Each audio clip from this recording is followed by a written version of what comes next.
Hello hi మిత్రులారా, నేను మీ బట్ట శివన్న. ఎస్ మీడియాకు స్వాగతం. ఇవాళ మార్నింగ్ న్యూస్లో భాగంగా ఈనాడు, ఆంధ్రజ్యోతి, సాక్షి దినపత్రికలు ప్రధాన వార్తలను ఒకసారి విశ్లేషిద్దాం. మొదటగా ఈనాడు పేపర్లోని వార్తలను ఒకసారి చూసే ప్రయత్నం చేద్దాం. ఎస్ఆర్ఎస్పీకి రెండవ దశకు దామోదర్ రెడ్డి పేరు. సంతాప సభలో సీఎం రేవంత్ రెడ్డి ప్రకటన.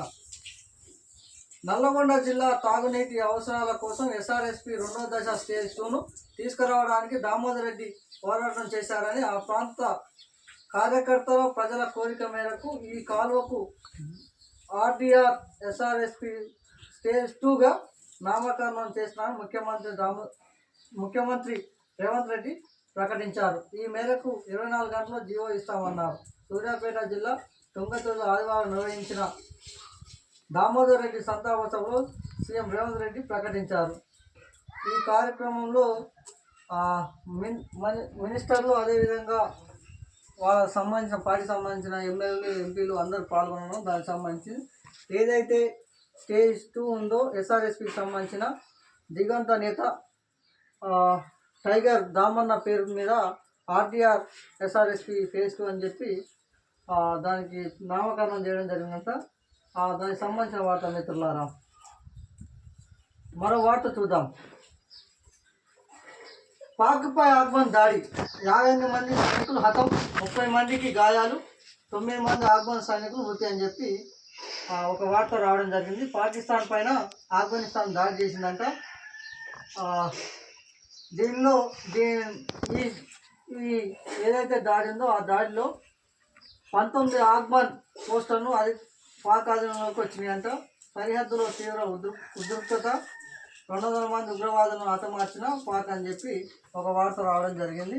ఏదైతే పాకిస్తాన్కు ఆఫ్ఘనిస్తాన్ మధ్య జరిగిన యుద్ధంలో దగ్గర ఆఫ్ఘన్ సంబంధించిన 19 ఆఫ్ఘన్ పోస్టులను పాక్ ఆధీనంలో తీసుకొచ్చిందంట. అట్లే విధంగా 200 మందిని ఉగ్రవాదులను హతమార్చిందంట పాక్. దానికి సంబంధించిన వార్త రావడం జరిగింది మిత్రులారా.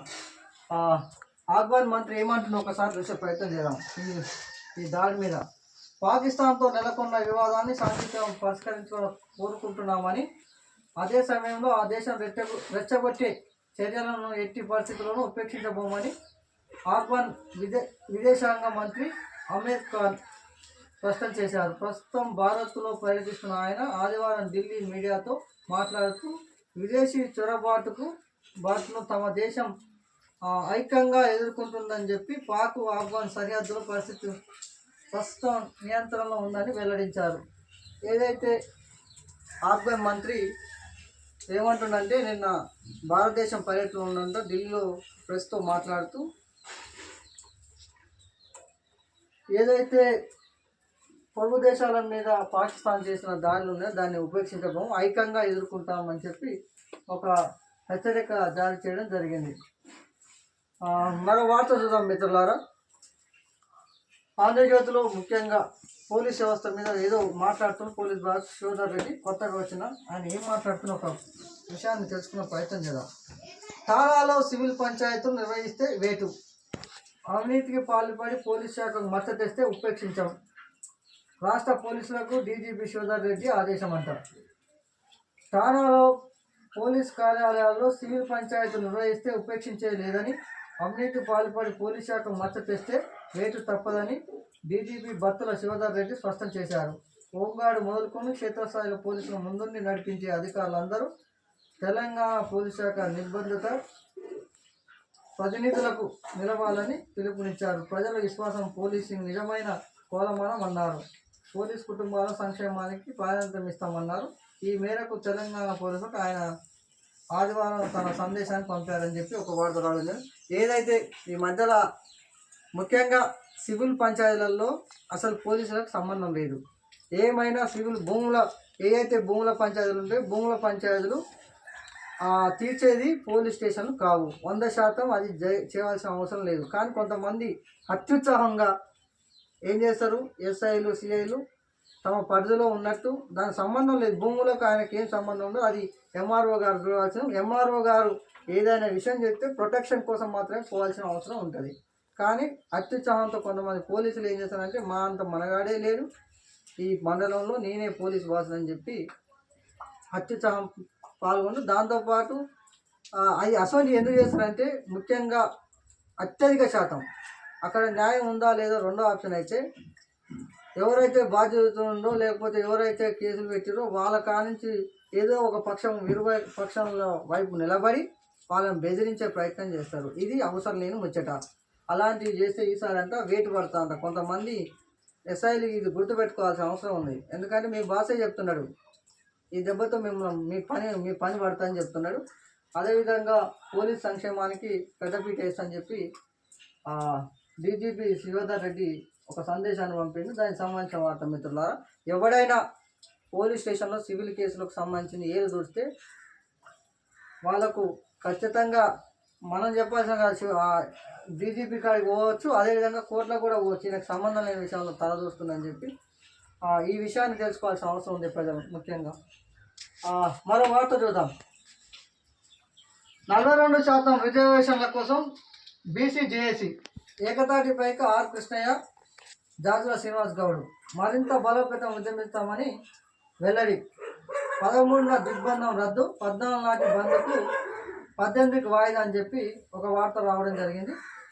రాష్ట్రంలో బీసీలకు 42% రిజర్వేషన్ అందకుండా కుట్ర చేస్తున్న అడ్డుకునేందుకు తెలంగాణ బీసీ జేఏసీ ఏర్పాట్లు చేసినట్టు బీసీ సంక్షేమ సంఘాల జాతీయ అధ్యక్షులు ఆర్ కృష్ణయ్య, జాజుల శ్రీనివాస్ గౌడ్ సంయుక్తంగా ప్రకటించారు.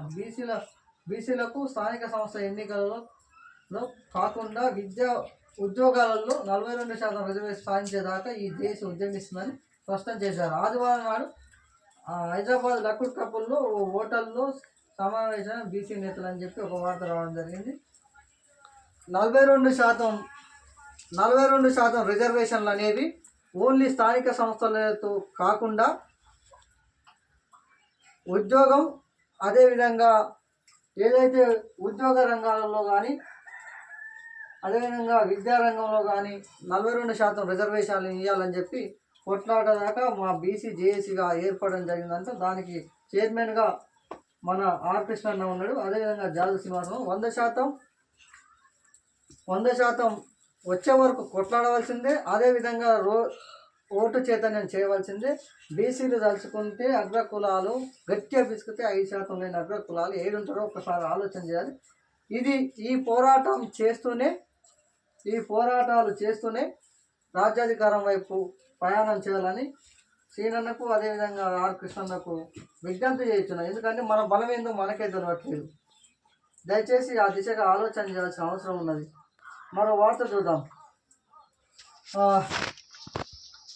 22 నుంచి పత్తి కొనుగోలు కేంద్రాలను ఏర్పాటు చేస్తూ సిసిఐ సన్నాహాలని చెప్పి ఈ నెల ఏదైతే రైతులకు తెలియజేయండి ఏంటంటే ఈ నెల 22వ తారీఖు నుంచి సిసిఐ కేంద్రాలు ఓపెన్ చేస్తారంట. దానికి సంబంధించి పత్తి కొనుగోలు చేస్తారు. అప్పుడు రేటు పెరిగే అవకాశం ఉంటుంది. దయచేసి రైతులు దళారుల మాటలు, వ్యాపారుల మాటలు నమ్మి పత్తిని అమ్ముకోవద్దని విజ్ఞప్తి చేస్తున్నాం. ఎందుకంటే అది తెలుసుకోవాల్సిన అవసరం ఉంది. మరో వార్త ఆర్ఎస్ఎస్ కవతలు బండి సంజయ్ అని చెప్పి ఏదైతే దశాబ్ద ఉత్సవాల కార్యక్రమాల్లో భాగంగా బండి సంజయ్ పాల్గొనడం దానికి సంబంధించిన వార్త మిత్రులారా, ఎస్ మీడియాను సబ్స్క్రైబ్ చేయండి, షేర్ చేయండి, అదేవిధంగా లైక్ చేయండి. మనం ఇప్పుడు ఆల్రెడీ ఈనాడు వార్తలో ఏమొచ్చింది దాన్ని విశ్లేషించే ప్రయత్నం చేసాం. మెయిన్ వార్తలన్నిటిని దయచేసి మీరంతా ఎస్ మీడియాను సబ్స్క్రైబ్ చేయడం ద్వారానే ఎస్ మీడియా భర్తను విషయాన్ని తెలియజేస్తున్నాను మిత్రులారా. మరో పేపర్ చూద్దాం. ఒక విషయం మర్చిపోయినా, ఇక్కడ ప్రమాదంలో ప్రాణాలని చెప్పి విద్యుత్ పంపిణీ వ్యవస్థ నిర్వహణలో లోపాలు, స్తంభాలు, ట్రాన్స్ఫార్మర్లు, లైన్ల మార్పులో జాప్యం, సరఫరా అయితే పునరుద్ధరణలో మామ అనిపిస్తున్న సిబ్బంది అని చెప్పి ఏదైతే విద్యుత్ శాఖ ఉందో చాలా మంచిగా పనిచేస్తున్నట్టు బహుశా నాకు తెలిసి ప్రాణాలతో చెలగాట మాడుతుంది. దయచేసి ఇలాంటివి ఏమైనా ఉంటే గుర్తించాల్సిన అవసరం ఉంది. ఇది వానాకాల సమయంలో రైతులు పొలాల వద్ద పోతుంటారు. దయచేసి విద్యుత్ శాఖ దీని మీద స్పందించవలసిన అవసరం ఉంది మిత్రులారా. మరో పేపర్ సాక్షి దినపత్రిక ఏం చెప్తుందో ఒక్కసారి చూసే ప్రయత్నం చేద్దాం.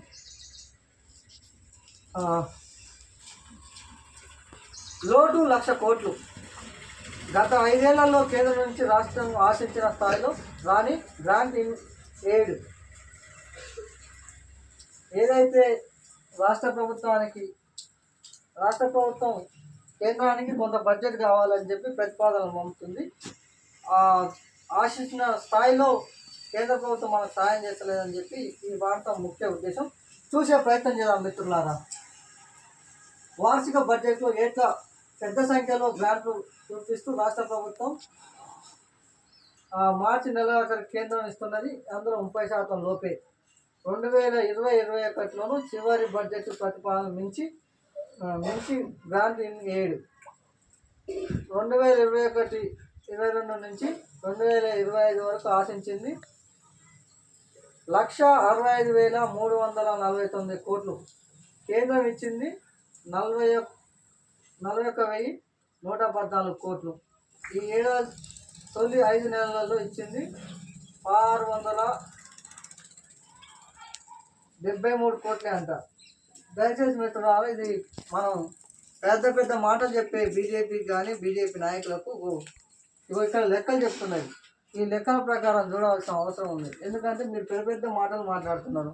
మరి ఇవి ఇప్పించడంలో ఎందుకు బండి సంజయ్ గారు, ఎందుకు కిషన్ రెడ్డి గారు, అదేవిధంగా ఎందుకు అరవింద్ అన్న పెద్ద పెద్ద మాటలు మాట్లాడతారు కదా. ఈ పెద్ద పెద్ద మాటలు మాట్లాడేటప్పుడు ఇగో ఇంత ఆశించినప్పటికీ మనమేమో 1,65,349 కోట్లు అడిగితే మీరు ఇచ్చింది ఏంది? 5 సంవత్సరాలు ఇచ్చింది మొత్తం కలిపి లెక్కలతో చెప్తున్నది. కాగుని ఇది మామూలుగా చెప్పిన మాట కాదు, కాగు నివేదిక ఇచ్చిన మాట. ఏమని చెప్తుందంటే ఇగో 41,114 కోట్లు మాత్రమే ఇచ్చిందంట. పెద్ద మాటలు చెప్తారు కదా, మరి ఇదేంది? దీని మీద మాట్లాడాల్సిన అవసరం లేదా?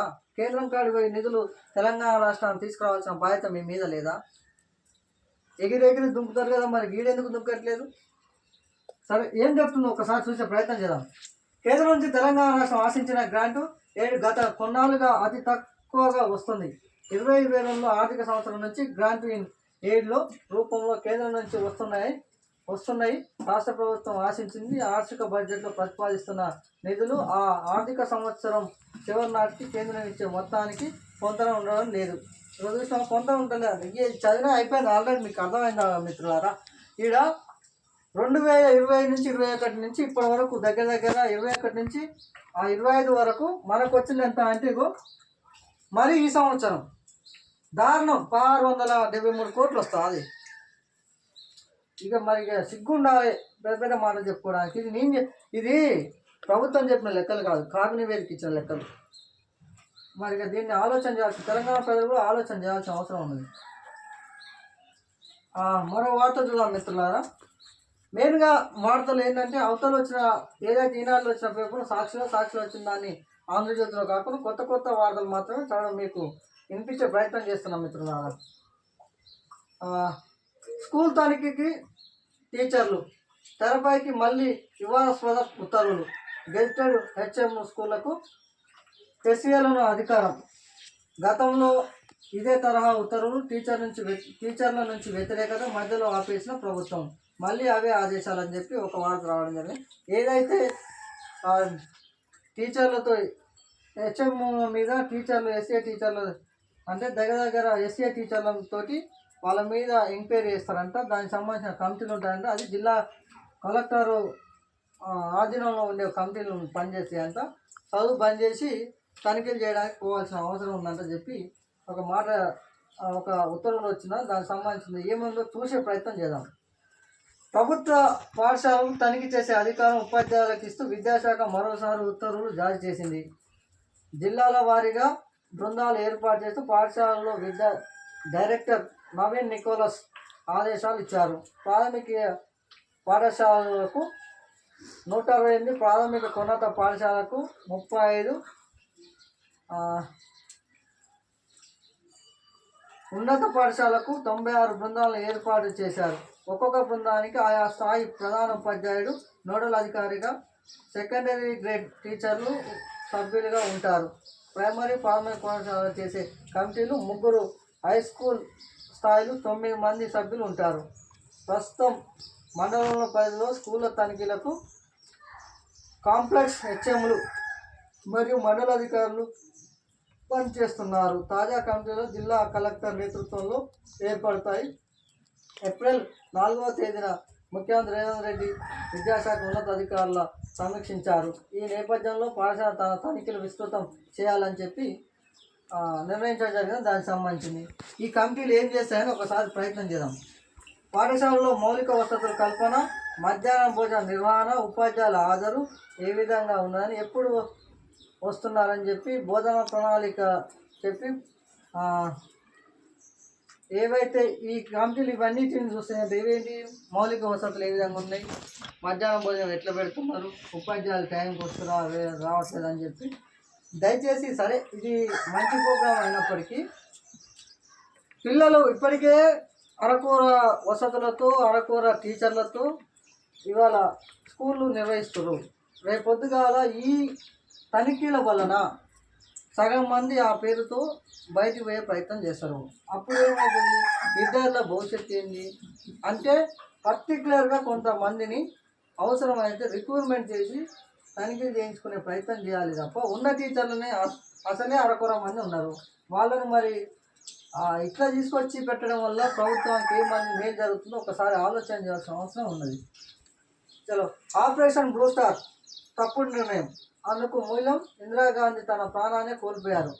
ఆ ఉగ్రవాదులు ఏరివేసిన నిర్ణయం ఒక్కరిదే కాదు, సైన్యం, ఇంటెలిజెన్స్, పోలీసు, సివిల్ డిఫెన్స్ సంయుక్తంగా నిర్ణయం. అందుకు ఇందిరాని ఒక్కరినే తప్పు పట్టడం సరికాదు, సీనియర్ నేత చిదంబరం వ్యాఖ్యలని చెప్పి ఏదైతే ఆపరేషన్ బ్లూ స్టార్ ఉందో దానికి ఇందిరాగాంధీ ఒక్కటే తప్పు పట్టడం సరైన పద్ధతి కాదు, అందులో అన్ని వ్యవస్థలు ఏదైతే రక్షణ వ్యవస్థ ఉందో అందరూ పాల్గొనడం జరిగిందని చెప్పి ఒక వార్త రావడం జరిగింది. మిత్రులారా, మరో వార్త చూసే ప్రయత్నం చేద్దాం. వందే భారత్ స్లీపర్కు కాజీపేట అని చెప్పి కాజీపేట అని చెప్పి ఏదైతే కాజీపేట సంబంధించిన రైల్వే బోర్డు ఉందో దానికి సంబంధించింది ఆ తయారీకి ఒక ప్రతిపాదన ఉందో దానికి సంబంధించిన వార్త రావడం జరిగింది. మిత్రులారా, రైల్వే బోర్డు తాజా యోచన, దేశవ్యాప్తంగా వందే స్లీపర్ రైళ్లను ప్రవేశపెట్టే చర్యలు ప్రారంభం అని చెప్పి ఒక వార్త రావడం జరిగింది. ఏముందో చూసే ప్రయత్నం చేద్దాం మనం. Kazipet coach factory Vande Bharat sleeper రైలు తయారు చేయాలని రైల్వే బోర్డు భావిస్తుంది. వచ్చే సంవత్సరం మార్చి దీనికి సంబంధించిన ఉత్పత్తులు ప్రారంభమయ్యే అవకాశాలున్నాయి.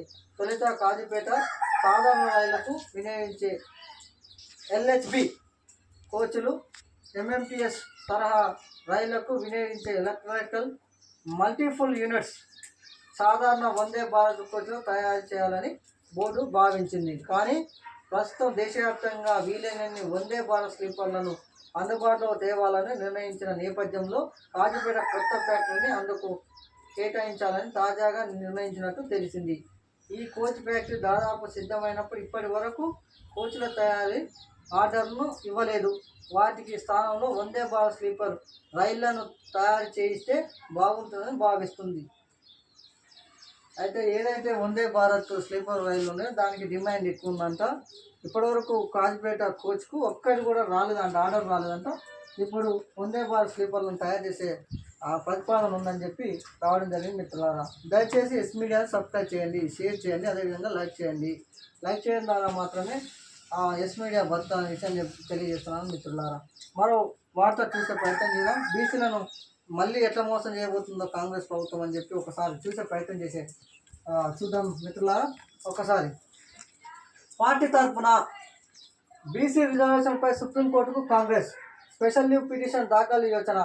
జీవో నెంబర్ 9పై హైకోర్టు స్టే విధించడం మీద ప్రభుత్వం పరంగా నేడు ఢిల్లీకి టీపీసీసీ చీఫ్ మహేష్ గౌడ్, అభిషేక్ సిగ్నాతో భేటీ అయ్యే అవకాశం. ఏఐసీసీ చీఫ్ మల్లికార్జునకు పరామర్శ అని చెప్పి ఒక వార్త రావడం జరిగింది. ఏదైతే 42% రిజర్వేషన్ మీద హైకోర్టు స్టే ఇచ్చిందో దాని మీద ఇవాళ సుప్రీంకోర్టులో స్పెషల్ లీవ్ పిటిషన్ దాఖలు చేయాలనుకుంటున్నారంట. దానికి సంబంధించిన వార్త. మిత్రులారా, పార్టీ తరఫున కూడా వేయాలన్న ఆలోచన ఉందంట. ఏమన్నారో ఒకసారి చూసే ప్రయత్నించారు. స్థానిక ఎన్నికలలో బీసీలకు 40% రిజర్వేషన్ సంబంధించిన జీవో 9 తెలంగాణ హైకోర్టు విధించిన స్టేను ఎత్తివేయాలని కోరుతూ రాష్ట్ర ప్రభుత్వం పాటు పార్టీ పరంగా కాంగ్రెస్ కూడా సుప్రీంకోర్టు ఆశ్రయించినట్టు తెలుస్తుంది. ఈ మేరకు supreme court TPCC special leave petition దాఖలు చేయనున్నట్టు సమాచారం. ఇటీవల అస్వస్థకు గురైన ఏఐసిసి మల్లికార్జున ఖర్గేను పరామర్శించేందుకు టీపీసీసీ అధ్యక్షుడు మహేష్ గౌడ్ సోమవారం ఢిల్లీకి వెళ్తున్నారు. ఖర్గేను పరామర్శించిన అనంతరం పార్టీ పరంగా పిటిషన్ దాఖలు చేసిన విషయంపై ప్రముఖ న్యాయవాది కాంగ్రెస్ ఎంపీ అభిషేక్ని మహేష్ కుమార్ గౌడ్ కలవనున్నట్లు పార్టీ వర్గాలు తెలిపాయి. ఇక ఇదే అంశంపై రాష్ట్ర ప్రభుత్వం సోమవారం పిటిషన్ దాఖలు చేయనున్నది. దీనికోసం ముఖ్యమంత్రి రేవంత్ రెడ్డి అభిషేక్తో సహా ఇతర న్యాయవాదులతో చర్చించాలి. ఎట్టి పరిస్థితుల్లో 42% రిజర్వేషన్తో స్థానిక సంస్థలకు వెళ్ళాలని యోచిస్తున్నామని, దానికి సంబంధించిన ఇక ఏం లేదు. దయచేసి మిత్రులారా, తెలంగాణ ప్రజలారా, కాంగ్రెస్ పార్టీని నమ్మితే నిండా మోసపోతాం. ఎస్సీ ఎస్టీ బీసీలు అగ్రకుల పార్టీ, దాని పేదల పార్టీ కాదనే విషయాన్ని మరొకసారి చెప్తున్నాం. ఇది అయ్యే పని కాదు. బీసీల ఓట్లను ఎట్లా దండుకోవాలని చూసే ప్రయత్నమే తప్ప మరో ప్రయత్నం కాదనే విషయాన్ని తెలియజేస్తూ, వీళ్ళతో అయ్యే పని కాదు. 100% రిజర్వేషన్ సాధనకు బీసీ జేఏసీ అని చెప్పి ఏదైతే ఇప్పటిదాకా మనం చెప్పినామో, ఆర్కృష్ణ అన్న అధ్యక్షతన, అదేవిధంగా వర్కింగ్ ప్రెసిడెంట్గా అన్న జాజుల శ్రీనివాస్ అన్న గారి నాయకత్వంలో ఒక బీసీ జేఏసీ ఏదైతే తెలంగాణలో తెలంగాణ సాధన కోసం ఎట్లయితే జేఏసీ ఏర్పడింది, ఇలా బీసీలు అన్ని సంఘాలు కలిపి ఒక జేఏసీ ఏర్పడింది. దానికి సంబంధించిన వార్త మిత్రులారా. మరో వార్త చూద్దాం. జూబ్లీహిల్స్ బీజేపీ అభ్యర్థిగా దీపక్ రెడ్డి అని చెప్పి ఒక వార్త రావడం జరిగింది. పార్టీ కేంద్ర ఎన్నికల కమిటీ భేటీలో నిర్ణయం. Party parliamentary board Vamana Mudra ఏ క్షణమైన ప్రకటనలు వాడే అవకాశం అని చెప్పి, ఎవరైతే దీపక్ రెడ్డినో గతంలో పోటీ చేసినా ఆయనకు వచ్చే అవకాశం ఉందని చెప్పి ఒక వార్త రావడం జరిగింది. మరో వార్త చూద్దాం. ఒకే ఇంటి నెంబర్తో 43 ఓట్లు. సామాజిక మాధ్యమంలో జూబ్లీహిల్స్ ఓటర్ జాబితా ఫోటోలు వైరల్. విచారణకు జిల్లా మరి ఇది అంటే మనం ఒకేసారి తప్పట్టాల్సిన అవసరం లేదు. ఎందుకంటే అది ఒక కాంప్లెక్సో లేకపోతే ఒకే కాంప్లెక్స్ ఉండడం వల్ల ఇంకేదో మిస్టేక్ జరిగి ఉంటుంది. లేకపోతే వాస్తవానికి కూడా ఒకే ఇంట్లో అంతమంది ఉండడం సాధ్యం కాదు. నిండా ఏ ఇల్లు అయినా, ఎంత పెద్ద ఇల్లు అయినా 10 మంది 20 మంది, లేకపోతే 3 4 5 ఉంటారు, లేకపోతే 10 మంది వేసుకో. కానీ ఇంతమంది ఎట్లా 43 మంది ఎట్లుంటారు? దీన్ని విచారణ చేయవలసింది. దోషులను కఠిన చర్యలు తీసుకోవాల్సిన అవసరం ఉంది మిత్రులారా. నేటి నుంచి నామినేషన్లను జూబ్లీహిల్స్ ఎలక్షన్ సంబంధించిన నామినేషన్ నేటి నుంచి దాఖలయ్యే అవకాశం ఉందంట. ఈ నెల 21 దాకా ఉంటాయంట. 15వ తేదీన ఎవరైతే మాగంటి గోపినాథ్ భార్య ఉందో ఆమె సునీత గారు నామినేషన్ వేస్తారంటే, అదేవిధంగా 17న నవీన్ వేస్తారని చెప్పి ఒక వార్త రావడం జరిగింది. మరో వార్త చూద్దాం. ఇది వివేక్ వర్సెస్ అడ్లూరి. ముగిసిన మళ్ళీ తెరపైకి అని చెప్పి నాపై కావాలనే మంత్రి అడ్లూరి విమర్శలు. ఆయన రాజకీయాల్లో ప్రోత్సహించింది కాకానే. అడ్లూరితో నాకు విభేదాలు లేవు. మంత్రి వివేక్ పార్టీ నేతల సమక్షంలో మాట్లాడాల్సింది. ఆయన కుమార్ని గెలిపించింది నేనే కదా, ఇక అధిష్టానమే చూసుకుంటుందని చెప్పి, ఎందుకు ఇది పనికి మాలిన వివాదం. అయిపోయిన దాన్ని మళ్ళీ ఎందుకు ఏ దానికి ఎక్కడ వస్తుంది? అంతా పనికి మాలిన చేతులు తప్ప ఏం సకాలం లేదు. మళ్ళీ నిన్న వాళ్ళనేమో బీసీ వర్సెస్ ఎస్సీ చేసారు, ఇప్పుడేమో మాల వర్సెస్ మాదిగా. ఏంది ఇది పనికి మాలిన పంచాయతీ? ఆయన ఏదో అన్నాడని ఈయన పక్కన కూర్చుండని, ఈయన ఏదో మాట్లాడిందని, ఇది అవసరమా? మళ్ళీ పనికి మాలిన పంచాయతీ ఏందో చూద్దాం ఒకసారి. మంత్రి అడ్లూరి లక్ష్మణ్ కుమార్ వెంకట స్వామి మధ్య కలిసిపోతుంది అనుకున్నా కదా, మళ్ళీ రాదుకుంది. జూబ్లీహిల్స్ ప్రెస్ మీట్ సందర్భంగా చోటు చేసుకున్న ఘటనపై అడ్లూరు చేసిన వ్యాఖ్యలు వీరు తాజాగా మరోసారి ప్రస్తావించడం కారణమైంది. ఆదివారం నాడు నిజామాబాద్ నిర్వహించిన మాల ఐక్య సదస్సుకు మంత్రి వివేక్ ముఖ్య అతిథిగా హాజరై మాట్లాడారు. మంత్రి అడ్లూరి లక్ష్మణ్తో తనకు ఎలాంటి విభేదాలు లేవని, ఆయన ఉద్దేశపూర్వకంగానే తనపై విమర్శలు చేస్తున్నారని అన్నారు. తాను మానవుల కోసం పోరాటం చేస్తుంటే కొందరు కావాలని కుట్ర చేస్తున్నారు, సోషల్ మీడియా వేదికగా తనను అవమానించే ప్రయత్నం చేస్తున్నారని తెలిపారు. మంత్రిగా తాను పనిచేసుకుంటున్న అడ్లూరి విషయంలో అనవసరంగా తన పేరును ప్రస్తావించాలని వాపోయారు. తనది మాల జాతి అంటూ అడ్లూరి మంత్రి విమర్శించారు. కానీ రాజకీయంగా ప్రోత్సహించింది కాకా వెంకటస్వామి విషయాన్ని గుర్తు చేయాలనుకున్నారు. ఏం లేదు, ఇదంతా పనికి మళ్ళీ పంచాయతీ. ఈ పనికి మళ్ళీ పంచాయతీని మనం ఏం చేయాలి? అక్కర్లేని పంచాయతీని మళ్ళీ మరి వేసుకొని ఏం చేసుకుంటారు? ఇగో గిదే యూనిట్ లేకపోవడం, ఇగో ఇట్లా ఎస్సీ ఎస్టీలో గిట్లా ఆగమవుతుంది కొంత, ఇగో ఇట్లా కూడా ఆగమవుతుంది కొంత. ఎస్సీ ఎస్టీ బీసీలు ఎట్లా కలిసి ఉండాలి ఒక అన్నదమ్ముల్లాగా. ఈ విషయాన్ని ఇంకెప్పుడు తెలుసుకుంటారో ఏమో. ఇక మరి మరి ఇట్లా ఈ పనికి వల్ల రెండు కులాలు ఒక్కొక్క కులాల మధ్య కొట్లాడుతుంటే ఏడ బాగుపడుతుంది? చూద్దాం ఇంకొక విషయం. అది మా కుటుంబ సమస్య అని చెప్పి మరో వార్త. అది మా కుటుంబ సమస్య. చిన్న చిన్న పంచాయతీలు ఉంటాయి. సీతక్క సురేఖ నాతో మాట్లాడారు. సీఎంతో మాట్లాడి సమస్య పరిష్కరిస్తా. పొంగులే వివాదంపై టీపీసీసీ శ్రీ మహేష్ గౌడ్ వ్యాఖ్యలు. బీసీ రిజర్వేషన్పై చిత్తశుద్ధిగా ఉన్నాం, అందుకే సుప్రీం తలుపు తడుతున్నాం. ఆర్టీఐ చట్టాన్ని తూట్లు పొడిచింది బీజేపీ అని చెప్పి, నేను ఎవరిపై ఫిర్యాదు చేయలేదని సీతక్క అన్నదంట. అధిష్టానం మందలించలేదని చెప్పి కొండ అన్నదంట. ఏదైతే నిన్నమన్నా ఉన్నదో అందరూ ఎస్సీ ఎస్టీ బీసీలు రాజ్యాధికారంలో ఏదో ఓ బాటిలో ఉండి బాగానే పనిచేస్తున్నారు. కానీ అక్కడ కూడా యూనిటీ ప్రదర్శించవలసిన అవసరం ఉంది. ఇప్పుడు చూసినాం ఇక్కడ ఒక ఎస్టీ ఒక బీసీ, ఇగో ఇక్కడ ఎస్సీ గతంలో ఎస్సీ బీసీ. ఇదేంది ఎక్కరాని పంచాయతీలు? దయచేసి మినిస్టర్లు కూడా మీరు చాలా పెద్ద హోదాలో ఉన్నారు. దయచేసి ఈ పనికి మళ్ళీ పంచాయతీలు పెట్టుకోకుండా మన జాతులు ఎట్లా బాగుపడాలన్న విషయం మీద పనిచేయాల్సిన అవసరం ఉందని తెలియజేస్తున్నాను. చలో. మోదీ ట్రంప్ ఆహ్వానం, గాజా శాంతి సమావేశానికి రావాలని పిలుపు. ఈజిప్ట్ అధ్యక్షుడు ఆల్-సిసి నుంచి ఆహ్వానం. నేడు 20కి పైగా దేశాధినేతల సమక్షంలో ఒప్పందం. భారత్ తరఫున కేంద్ర మంత్రి కేవీ సింగ్ ప్రాతినిధ్యం అని చెప్పి ఏదైతే గాజా శాంతి ఒప్పందం ఉందో దానికోసం ట్రంప్ అంటూ మోడీని పిలిచారంటే మోడీ నాకు వీలు లేదని చెప్పి భారత్ తరఫున కేంద్ర మంత్రి వీకే సింగ్ ప్రాతినిధ్యం వస్తుందని చెప్పి ఒక వార్త రావడం జరిగింది.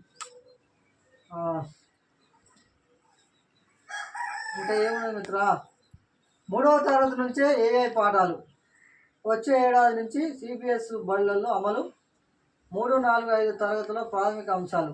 6వ తరగతి నుంచి స్కిల్ సబ్జెక్టుగా కొనసాగింపు. ఏఐ సాయంతో భాషా నైపుణ్యాలలో కల్పన కూడా.